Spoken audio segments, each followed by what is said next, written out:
ଯୋଗ ଆମ ସମସ୍ତଙ୍କ ପାଇଁ ଜରୁରୀ। ଏହା ସୁସ୍ଥ, ନିରୋଗ ଓ ମାନସିକ ସ୍ଥିରତା ପାଇଁ ମହୋଷଧି ସଦୃଶ୍ୟ। ତେଣୁ ପ୍ରତ୍ୟେକ ପ୍ରତିଦିନ ନିଜ ଜୀବନଚର୍ଯ୍ୟାରେ ଯୋଗକୁ ଯୋଡ଼ିବାକୁ ଆହ୍ୱାନ ଦେଇଛନ୍ତି ଉପମୁଖ୍ୟମନ୍ତ୍ରୀ ପ୍ରଭାତୀ ପରିଡ଼ା। ଯୋଗ ଆମ ସମସ୍ତଙ୍କ ପାଇଁ ଜରୁରୀ। ଏହା ସୁସ୍ଥ, ନିରୋଗ ଓ ମାନସିକ ସ୍ଥିରତା ପାଇଁ ମହୋଷଧି ସଦୃଶ୍ୟ।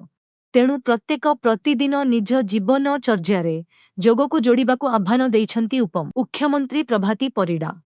ଆଜି ପ୍ରତ୍ୟୁଷରେ ଜିଲ୍ଲା ପ୍ରଶାସନ, କ୍ରୀଡ଼ା ବିଭାଗ ପକ୍ଷରୁ ପୁରୀ ଜିଲ୍ଲା ସ୍ତରୀୟ ଅନ୍ତର୍ଜାତୀୟ ଯୋଗ ଦିବସ ପାଳିତ ହୋଇଥିଲା।